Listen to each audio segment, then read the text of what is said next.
مجھے اس بوڑھے لکڑہارے نے اپنے گھر میں پناہ دی ہوئی تھی، پھر دیکھنا کہ بادشاہ مجھے بھی قتل کرے گا اور تم دونوں کو بھی قتل کر دے گا۔ بہتر ہے کہ تم خود بچ جاؤ اور انعام بھی حاصل کر لو، کیوں تم اپنی جان کے دشمن بنے ہوئے ہو؟ حاتم طائی اور لکڑہارا ابھی اسی بحث میں مصروف تھے کہ اسی وقت وہاں کچھ لوگ اور جو حاتم کو تلاش کر رہے تھے وہاں آ پہنچے۔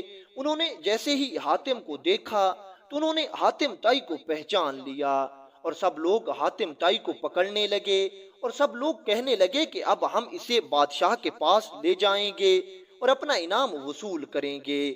سب لوگوں نے حاتم کو گھیر لیا اور پکڑ کر بادشاہ نوفل کے پاس لے گئے تاکہ بادشاہ نوفل سے اپنا انعام وصول کر سکیں۔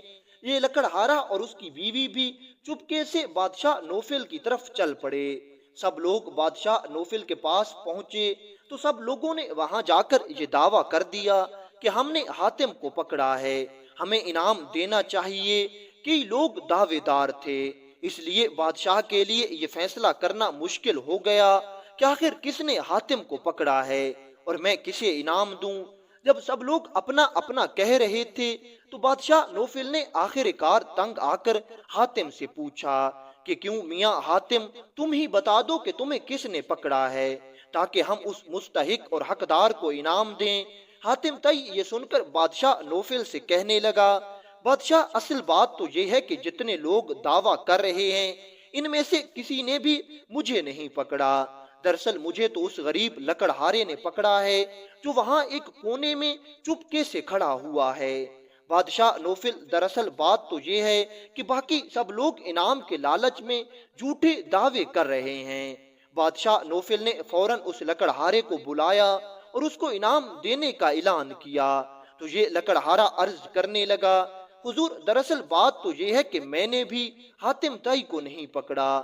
اور پھر لکڑہارے نے ساری بات بادشاہ نوفل کو بتا دی اور کہا کہ حاتم کو کسی نے نہیں پکڑا، بلکہ حاتم تو خود چل کر آپ کے پاس آیا ہے اور باقی سب لوگ فقط انعام کے لالچ میں آپ کے سامنے جھوٹے دعوے کر رہے ہیں۔ حاتم تو فقط میری مدد کرنا چاہتا تھا۔